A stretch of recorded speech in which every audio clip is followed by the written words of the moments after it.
No. It's so great to have you here tonight. Great also because I didn't realise you guys were such good friends. Yes. Bring Courtney a birthday present. It's her birthday today. Happy birthday! Look, we even coordinated out. I know, it's amazing. How long have you guys been friends for? I met at Mardi Gras here in Sydney. Yeah.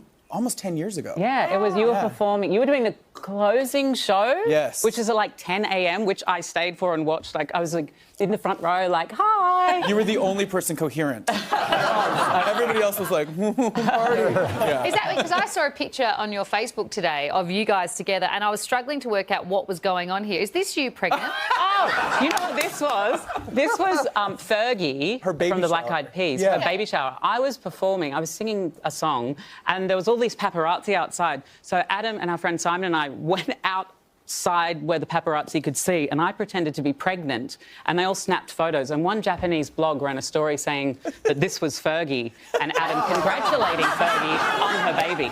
And as we knew what we were doing, we were like, exactly I bet we think you're Fergie. Let's do it. Hey, congratulations on your new song, Roses. It's fantastic. Well, tell us what's it about. It's sort of like a Valentine's Day gone wrong. Right. Yes. You know, like where you're maybe dating somebody and you're trying to strive towards intimacy and doing all the things right.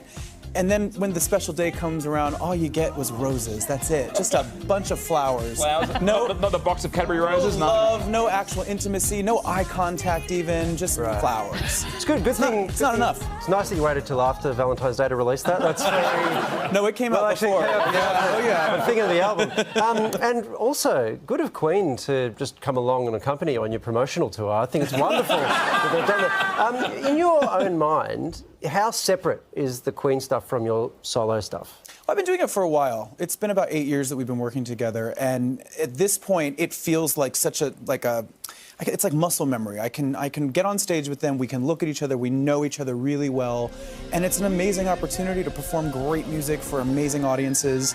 But the solo stuff, what's so great about that is it's me getting to create something of my own. It's me getting to call the shots and put my own life into song. And so they satisfy two different things, really. You wouldn't let them bleed? Well, sometimes we do a song of mine. Brian and Roger are like, yeah, let's play this one. And I think with this project, with Velvet, I intentionally and unintentionally tried to bring the two worlds closer together sonically. So I went back to the past and I referenced material that was a bit more timeless and retro. Right. I wanted to give the album a little more organic kind of a sense, and I wanted to hear real musicians playing and give it a little more soul.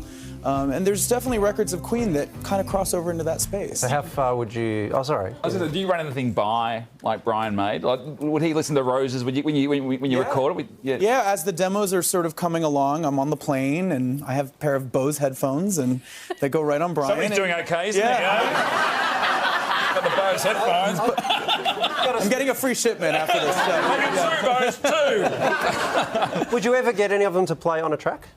They have before. Brian actually played on a track on my last album, called Lucy, a song called Lucy. Yeah, they were really, really helpful. Like I would show them a demo and ask them questions, and they would give suggestions. And I mean, they're like family. It's great, and they're very supportive of the solo thing, which is really cool. Yeah, great. Yeah. Well, guitarist Nile Rodgers, you're talking about musicians, featured on Roses, and he has worked with Madonna, Daft Punk, David Bowie, and this is what he tweeted. He said, "I really wouldn't say it if it weren't true. Working with Adam Lambert was one of the most organically perfect jams I've had since Bowie." Oh, wow. How do you remain level-headed after that little tweet? That's very sweet. You know, we've done a lot together now. We wrote a song together for Avicii's album with Avicii that came out a couple years ago. We've performed live together. I've gone on stage with Chic and him and actually sang Let's Dance. We've done other things. He was on a song of mine on my last album, and he's lovely. He's full of great stories. He's really, really down to earth, and he's been through a lot. Yeah. You know, and he's got a lot of wisdom to give. You know, it's listening to you talk about legends of music in this way. It's kind of sickening. I mean, Queen are just family. Oh yeah, he's a lovely guy. But no. Trust This is me, bigger there than are that. moments. There are moments where I realize the gravity of the situations that we find ourselves in, and I have to kind of talk myself down, or else I'll fall apart. Okay, you that's know? better. That's what I needed. The lead singer's job is to be cocky and kind of, in charge. But I definitely had my moments. Yeah. When we opened the Oscars last year, I had to do some mental trickery and tell myself, this is just like any other gig. Right. Look at the lights, it's fine. Did you And then get I got off nervous? stage and was like, Yeah. woo! Yeah. Speaking of just any other gig, on Sunday you performed at the Firefight fundraiser, which is epic, and you did a recreation of the 1985 Live Aid set. Did you think, were you tossing up whether to do that or not, or was it just a no-brainer? When we agreed to do this special, we were sitting around and it just came up as an idea, and it was brilliant. I mean, we all went, ooh, that sounds kind of interesting.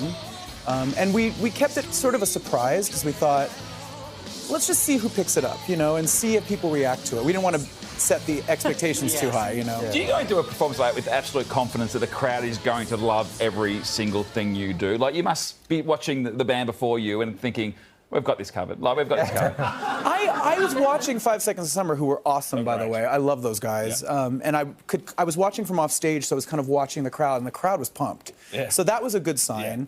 And we had just done our Sydney show the night before at the same venue, on the same stage. It's your own ground now. So we were like, you were there. was Yeah, there. that's right. Yeah. And I wasn't nervous. I felt good. I might have had an adult beverage beforehand, Well, thank you so much for Firefight as well. Yes. Incredible Yes. generosity for our nation. And your new album, Velvet, is out March 20, available to pre-order now. Details are on our website. Would you please thank Adam Lambert?